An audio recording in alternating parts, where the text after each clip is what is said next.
Esse tema é bem complexo da gente abordar porque envolve muitos fatores. Envolvem fatores complexos que, às vezes, apenas num processo de autoconhecimento, a gente vai conseguir, de fato, desenvolver essa habilidade de autocontrole e paciência, certo? O nosso autocontrole, a nossa paciência, ela está muito relacionada à forma como a gente foi educado,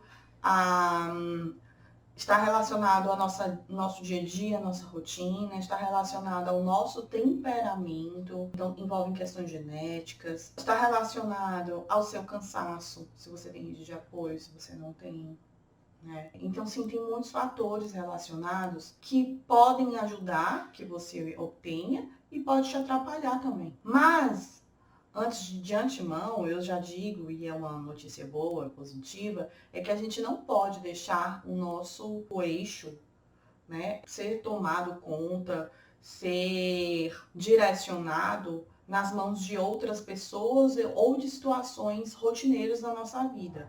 Então, as nossas emoções, os únicos responsáveis, a única pessoa responsável, na verdade, pelas nossas emoções é a gente mesmo, somos nós mesmos. Então, nós somos os únicos responsáveis pelas nossas emoções, os nossos comportamentos.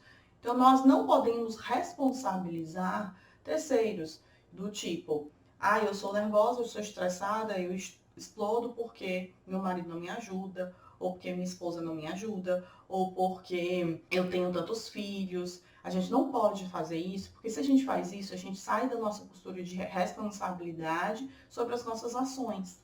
E sim, de fato, o contexto que a gente vive contribui, mas ela não é total responsável. Influências existem de fato.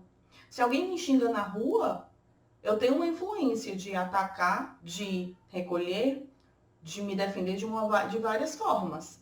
Então eu não posso chegar e falar assim, fulano me xingou. E aí eu vou e dou um tiro na pessoa e justifico. Não, é porque eu fiquei muito nervosa. E aí essa pessoa me provocou e eu acabei atirando nessa pessoa. Entende? Eu tô indo para um extremo, mas o que eu tô querendo dizer para vocês é que as nossas emoções, elas são nossas. Nós precisamos, sim, claro, entender contextos, entender o porquê que a gente age em algumas situações de forma intensa. Mas não pode ser o responsável, a gente não pode responsabilizar essas situações. Tá bom? Então vamos lá falar sobre autocontrole. As questões ambientais, elas influenciam muito, de fato, mas nós não podemos responsabilizar. Meu filho, ele me pirraça, meu filho, eu peço para ele fazer alguma coisa e aí eu perco a paciência com ele, é culpa dele. É porque ele é pirracento, é porque ele sempre é do contra, é porque ele não me obedece. Por isso que eu acabo gritando, por isso que eu acabo batendo, por isso que eu acabo explodindo com ele.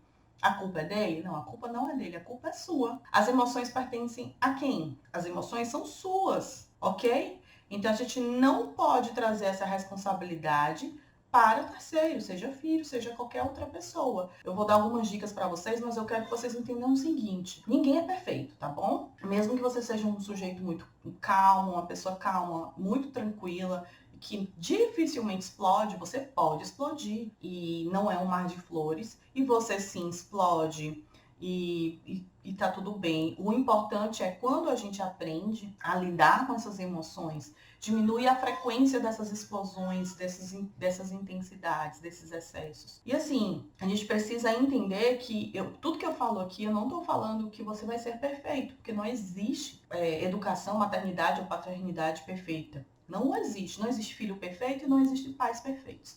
Mas, claro, que se você grita muito, se você briga muito, se você está sempre estressada ou estressado, você quer a cooperação do seu filho, sempre na base do grito, na base da ameaça, né? Sempre nesse movimento desgastante, tem alguma coisa errada. De fato, tem alguma coisa errada. Não deveria ser assim. O nosso corpo, ele dá muitos sinais de várias coisas. Ele dá sinais quando a gente tá doente. Então, assim, o nosso corpo dá sinais. O que é que o meu corpo tá dando sinais hoje? Eu tô muito cansada, então eu tô com uma privação de sono muito grande.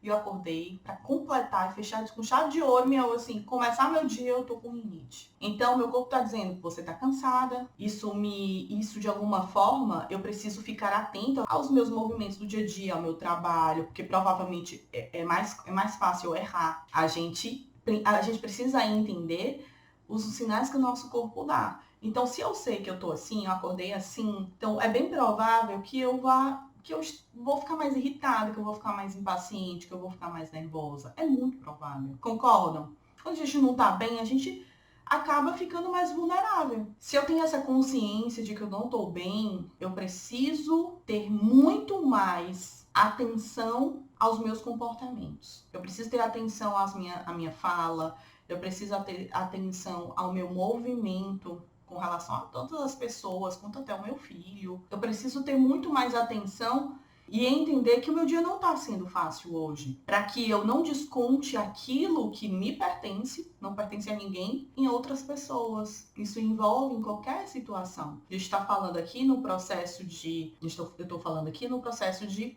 pais e filhos, mas isso envolve vários outros fatores. Então o nosso corpo dá muitos sinais que a gente não tá bem, que a gente precisa realmente às vezes de um tempo mais para dormir, e às vezes a gente nem tem. Então, assim, de fato, a gente precisa entender que nós estamos, a depender da situação que a gente vive, nós estamos em um determinado limite. Mas nós não podemos deixar ser dominado disso. Porque isso é que faz com que a gente não consiga lidar com as nossas próprias emoções.